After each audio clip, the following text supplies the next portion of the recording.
The very first wound. It happens before words even exist, before conscious memory takes hold, before you even know your own name. It happens in the arms that never came. There's a moment in every human life, a moment most of us don't remember, where something fundamental is decided, not by choice, not by thought, but by the body, by the nervous system, by the primitive experience of reaching out and finding empty space or finding warmth. What happens in that single moment? It determines who you will become, not partially, completely. And here's a truth that few are truly prepared to hear. Most adults who struggle to receive love, who perceive intimacy as a threat, who sabotage relationships the moment they become too good, they're not dealing with relationship problems. They're grappling with a wound that occurred long before they had the words to name it. Carl Jung understood something that modern psychology is only just beginning to fully embrace. The self isn't born fully formed, it's built. And the very foundation of that construction happens in silence, in those early months of life, through something seemingly so simple, being held. But hold on, because what I'm about to reveal about what happens when a baby isn't held with love, it's going to completely shift how you understand yourself. And maybe, just maybe, it will explain wounds you've been carrying for decades, without ever knowing where they came from. Let's start with what should happen. What Jung would call the normal archetypal development of the self. A baby is born into a state of complete fusion. It doesn't differentiate between me and other, between internal and external, between its own body and its mother's body. Jung called this mystical participation. The baby literally lives in a world where separation simply doesn't exist, and it's precisely in this state of fusion that something crucial needs to occur. The mother, or primary caregiver, needs to provide what developmental psychologists call mirroring. When the baby cries, someone responds. When the baby reaches out, someone picks them up. When the baby is hungry, someone feeds them. When the baby is scared, someone calms them. It sounds simple, but what's happening on a psychological level is extraordinarily complex. Each and every time the baby expresses a need, and that need is met, a fundamental message is being transmitted, not in words, in sensation, in body experience. The message is this: you exist. Your needs are real. The world responds to you. You deserve care. And here's what Jung understood that so few grasp. This message isn't just emotional. It's archetypal. It's building the fundamental structure of the psyche. When a baby is held with love, something happens neurologically. The nervous system regulates itself. Cortisol levels drop. Oxytocin flows. The body learns that the world is safe. But even more important than that, the true self begins to form. Jung described the self as the organizing center of the psyche, the core of being, the totality of what we are. But the self isn't born ready-made. It emerges. And that emergence depends completely on what happens in those first few months of life. When a baby is consistently held with love, the self emerges in an integrated way. The child develops what Jung called a healthy ego, a psychic structure capable of navigating the world with basic confidence. But what happens when that doesn't occur? What happens when a baby reaches out repeatedly and finds only emptiness? This is where we need to talk about Harry Harlow and his monkeys. In the 1950s, Harlow conducted a series of experiments that shocked the scientific world. He separated baby monkeys from their mothers and offered them two surrogate mothers. One was made of wire. It had a feeding bottle with milk. It offered nutrition. The other was covered in soft cloth. It had no food. It offered only warmth and texture. What do you think the monkeys chose? They chose the cloth. They spent 22 hours a day clinging to the cloth mother. They only went to the wire mother when hunger became unbearable, and even then they immediately returned to the cloth. Harlow proved something that Jung already intuited: the need for physical contact, for being held, for warmth. It's more fundamental than survival itself. The monkeys raised only with wire mothers developed devastating behaviors. They rocked obsessively, they bit themselves. When they became adults, they didn't know how to care for their own offspring. The deprivation of touch destroyed their capacity to form bonds forever. The Romanian orphanages of the 1980s confirmed this in humans. Children who were fed, but rarely held, had drastically altered cortisol levels years later, even when living in loving families. The wound wasn't just psychological, it was biological, permanent. But here's what Jung would add to this understanding, and this is where things get really profound. The deprivation of touch doesn't just affect neurological development, it fragments the self in formation. When a baby reaches out repeatedly and finds no response, it faces what we might call the first impossible choice. Only it's not a conscious choice. It's a survival adaptation. The baby needs to do something with the pain of not being held, and there are really only two options. Option 1, to continue feeling the pain completely. But that is unbearable. The pain of not being touched, of not being responded to. It's literally unbearable for the infant nervous system. Option 2, to shut down, to dissociate, to separate from the need itself. And it's here that the self fragments, the true self, that part that genuinely feels, that genuinely needs, that genuinely desires connection. It becomes unbearable, so it goes into the shadow. It's buried, repressed. And in its place emerges what Jung would call a premature persona, a false self, an adaptive structure that exists not to express who the child really is, but to survive in an environment where its fundamental needs are not being met. This false self can take on many forms. It can be the baby who stops crying, who learns that crying brings no response, so it simply stops. The parents might even think they have an easy baby, calm, independent. In reality, they have a baby who has simply given up. It can be the baby who becomes hypervigilant, who learns to read every micro-expression of the caregiver, anticipating when, just maybe, there might be a chance of being attended to. That baby is training for a lifetime of relational hypervigilance. It can be the baby who becomes rigidly self-sufficient, who learns to self-soothe, not because it's natural, but because there is no other option. This baby is building the foundation of what will become an adult inability to ask for help. And here is the revelation that connects all of this to narcissism. Because narcissism, as Carl Jung understood it, isn't simply selfishness or vanity. It's a compensatory psychic structure that emerges from a deep primary wound. When the true self goes into the shadow in those early months of life, something has to take its place.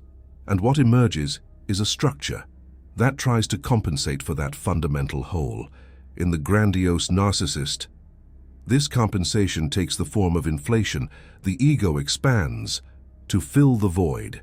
The person develops an insatiable need for external validation because they never internalize that fundamental message: you exist, you matter, you deserve love. In the covert narcissist, the compensation takes the form of collapse. The person becomes invisible, adaptive, eternally seeking approval through total conformity, because they learned, even before words, that their real needs only bring rejection. Both forms have the same root, the baby, who was never held with love. Now, I need to tell you about Ashley and what she discovered at 45 years old. Ashley came to therapy with a specific complaint. She couldn't receive love. She had a devoted husband, children who adored her, loyal friends, and yet, every time someone expressed genuine affection, she felt a physical contraction, an impulse to pull away, a voice that said, "This isn't for you." She described the sensation as having a glass wall between her and love. She could see it, but she couldn't feel it. For months in therapy, we worked on her childhood memories, the distant parents, the depressed mother, the absent father, the messages. that she needed to be strong, independent, not to be a burden. But the breakthrough came when we started to explore what she didn't remember. The family history that emerged in the sessions revealed that Ashley had been a planned baby, but born under terrible circumstances. Her mother entered severe postpartum depression. Her father, unable to cope with the situation, started working increasingly longer hours. Ashley was fed, changed, kept alive, but she was rarely held, rarely looked in the eyes while nursing, rarely felt the warmth of a body that welcomed her, not out of obligation, but out of delight. When I asked Ashley what she felt when imagining herself as this baby, she said something I'll never forget. "I feel like I'm falling, eternally falling, and there's no one to catch me." That was the wound, not a memory, a body sensation, a pre-verbal experience that had shaped her entire psychic structure. Ashley had developed what we call avoidant attachment, not because she chose it, because she learned, before she had words. That extending your arms didn't lead to being held. It led to nothing. And so, as a brilliant and devastating survival mechanism, she simply stopped extending her arms.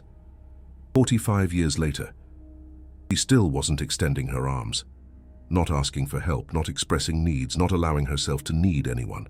And when love came to her, without her asking, the old programming activated. This isn't real, this isn't safe, this is going to disappear. Better not to feel it than to feel it and lose it. Ashley's healing process was long because we weren't dealing with conscious memories. We were dealing with body programming, with patterns installed before language. The first step was simply recognizing it. Ashley needed to accept that her difficulty in receiving love wasn't a character flaw. It wasn't a lack of gratitude. It wasn't something she could simply decide to overcome. It was a survival adaptation created by a child's nervous system that did the only thing it could do: protect her from the unbearable pain of needing and not receiving. The second step was to start feeling the wound. This seems contradictory. Why would feeling something painful help?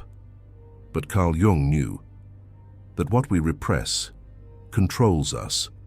What we confront consciously can be integrated. Ashley needed, in a safe environment, to start accessing the pain of the baby she was, not intellectually, corporally, letting herself feel the falling, the emptiness, the primordial loneliness. This wasn't easy. There were sessions where she simply cried in a way that she had never allowed herself. A cry that came from a place before words. The third step was what we call reparenting. Ashley couldn't change the past. She couldn't go back in time and be held as the baby she was. But she could do something equally powerful. She could become Lady Katz, the arms that never came. This involved specific practices, visualizations, where she imagined herself holding the baby she was, internal conversations where she said to herself the words she never heard. "You are safe. I am here. You don't need to be strong. I'm going to catch you." It sounds simple. It's not, because every time Ashley tried to do this, the old programming resisted. The voice that said, "This is ridiculous, this doesn't work, you're fooling yourself." That voice was the false self, the adaptive structure that had protected Ashley for 45 years, and now it felt threatened. The fourth step was the most difficult. Start extending her arms. Again, not metaphorically, literally.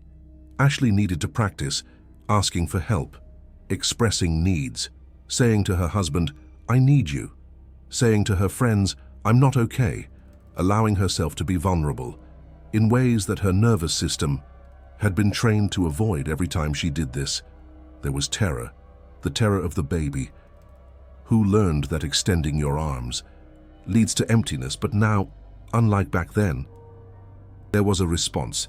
Her husband hugged her, her friends showed up, the world responded, and slowly, very slowly, something started to change. Ashley started to internalize a new message, not in words, in body experience, the same way the original wound had been installed. You can ask. The world responds. You deserve to be held, she told me. About 2 years after we started, for the first time in my life, I feel like my feet are touching the ground, that there's something holding me. That's the healing. Not forgetting the wound, not pretending it didn't happen, but creating new experiences that gradually rewrite the original programming. But before I talk more about healing, I need to tell you something crucial, because the wound of the unheld baby doesn't stay just with that baby. It's transmitted. Carl Jung talked about the collective unconscious, about how psychic patterns pass from generation to generation. But there was something he intuited, that modern science has confirmed: trauma is transmitted. Biologically, studies in epigenetics show that traumatic experiences alter gene expression in ways passed down to children, but the transmission isn't just biological, it's behavioral.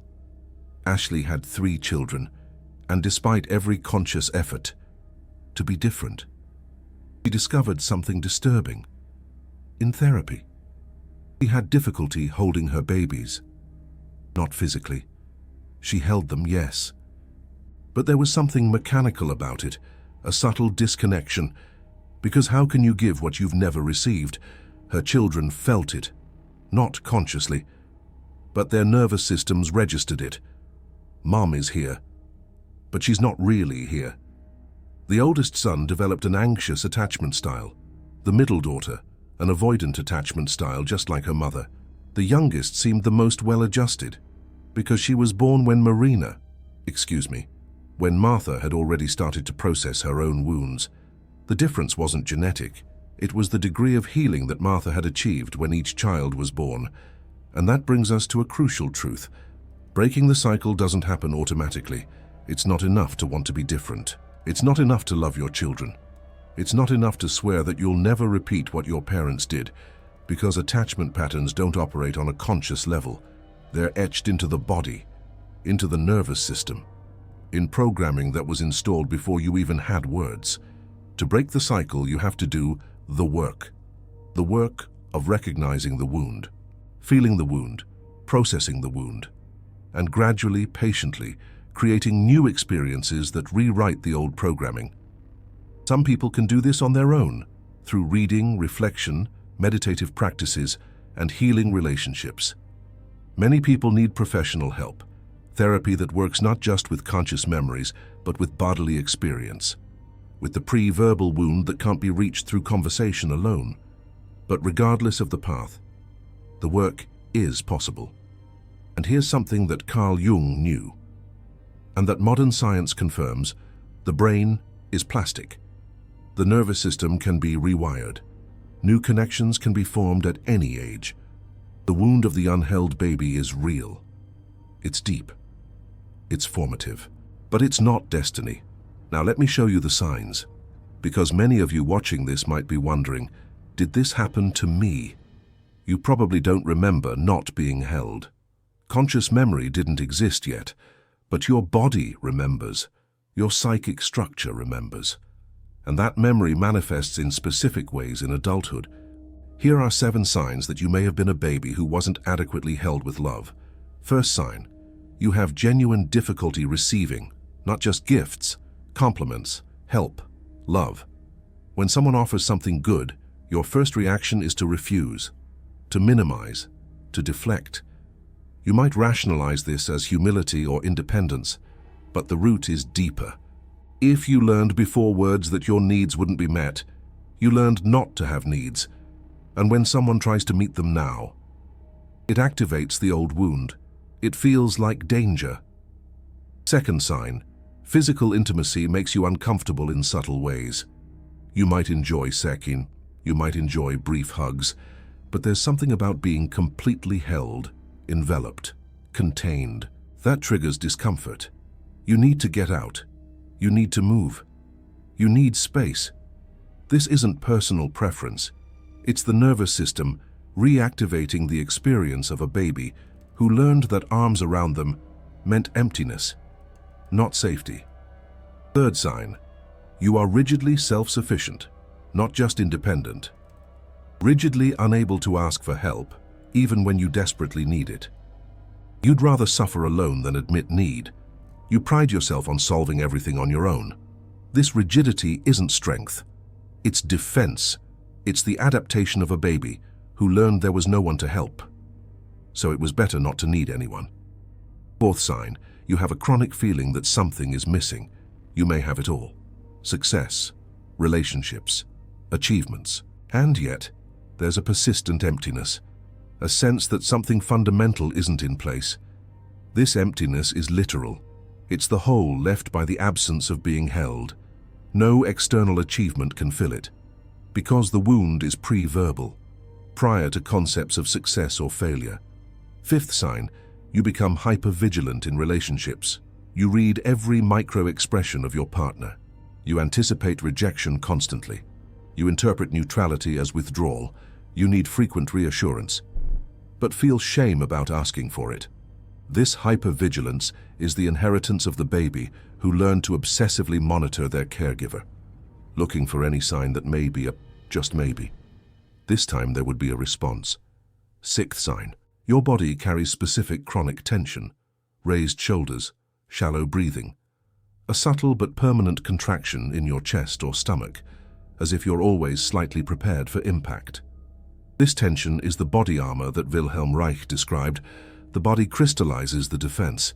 If you weren't held safely, your body learned to hold itself, and that tension becomes structural. Seventh sign, you oscillate between extreme neediness and complete detachment in relationships. Sometimes you cling desperately. Other times you pull away completely. There's no middle ground, no stable security. This reflects the original fragmentation, the true self that desperately needs, versus the false self that learned to need nothing. Both exist in you, and they alternate control. If you recognize 3 or more of these signs, you're probably carrying the wound of the unheld baby.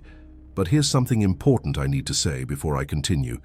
Recognizing this doesn't mean blaming your parents. Most parents who fail to adequately hold their babies aren't monsters. They're wounded people, unconsciously repeating what was done to them.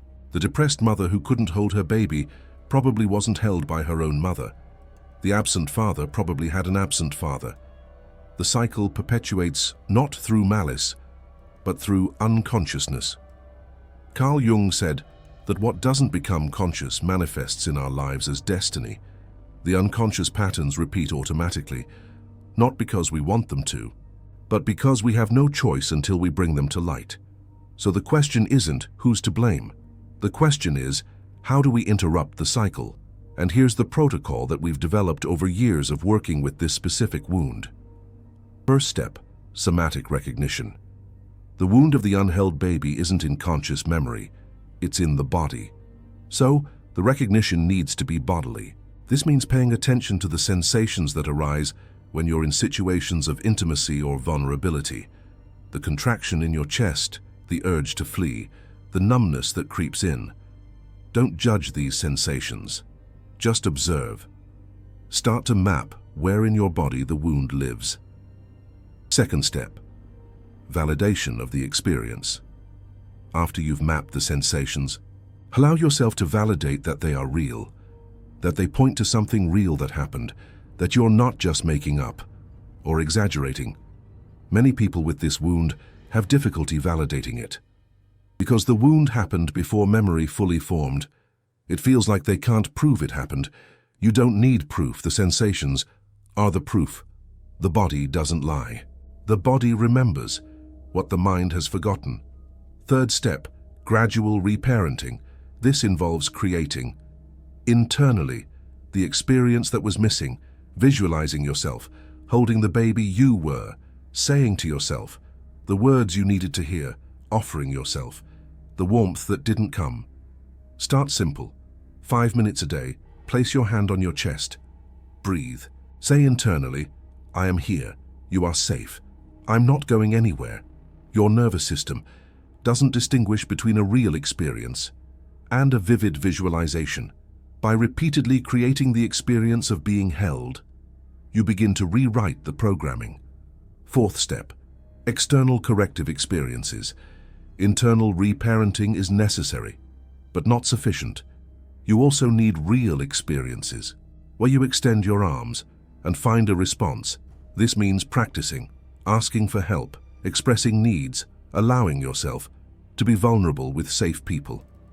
Each time you do this and receive a positive response, a new neural connection is formed.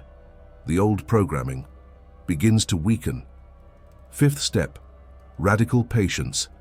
The wound of the unheld baby was installed in the first months of life.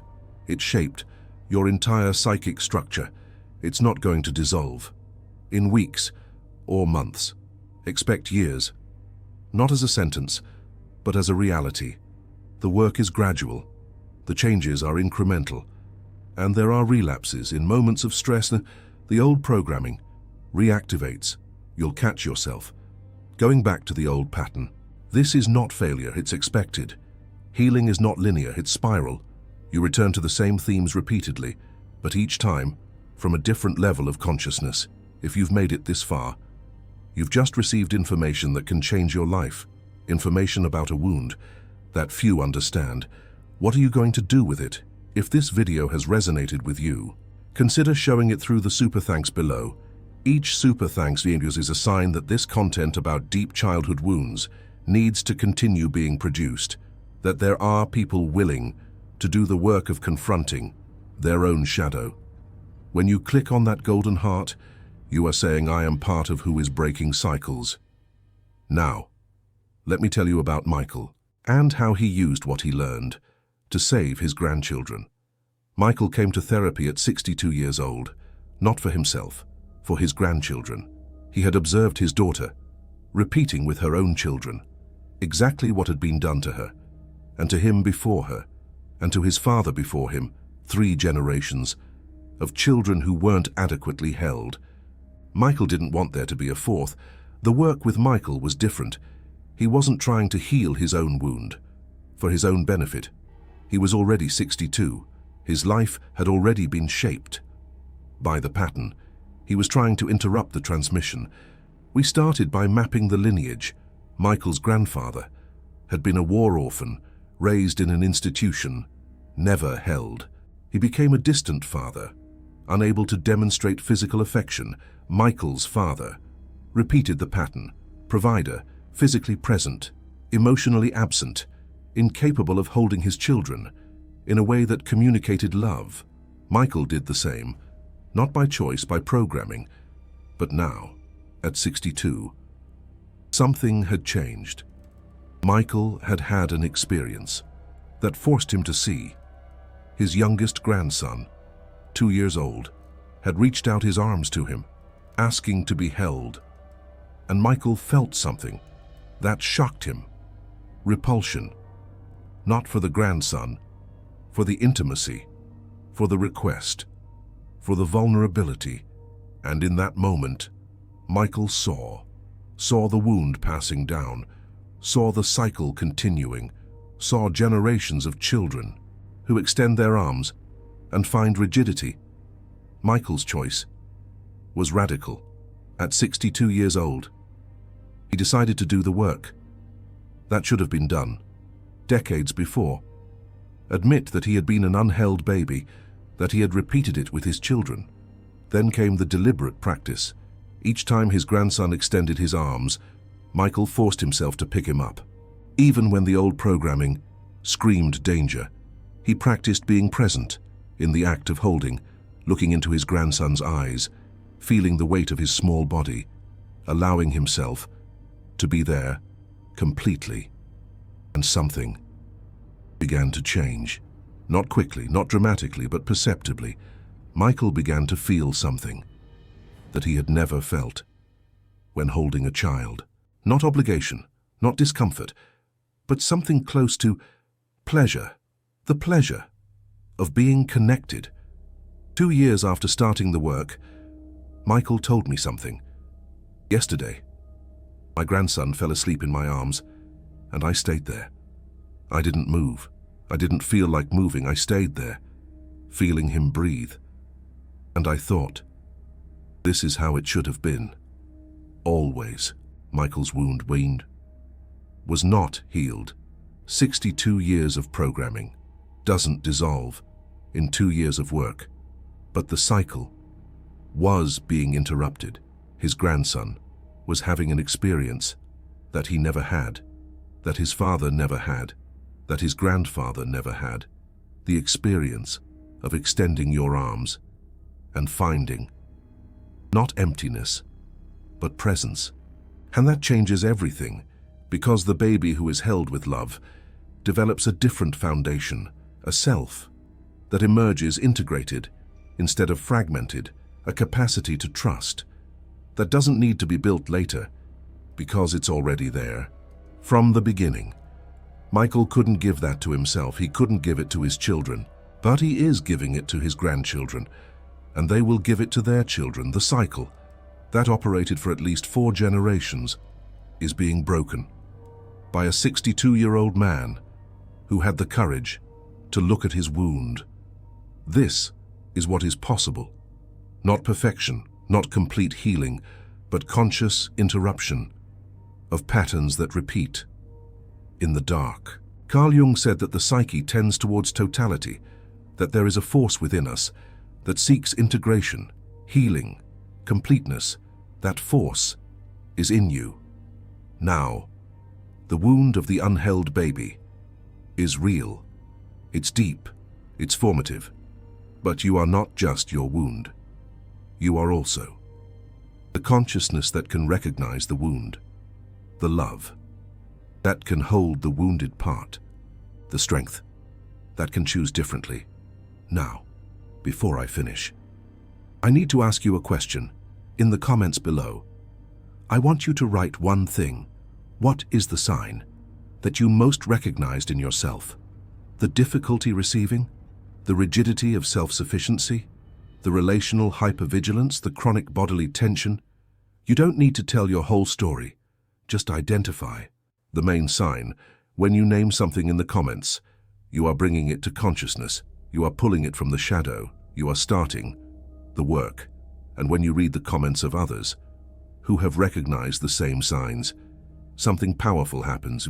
You realize you are not alone, that this wound is shared, that there's a community of people doing the same work. So chime in. Which sign resonated with you the most?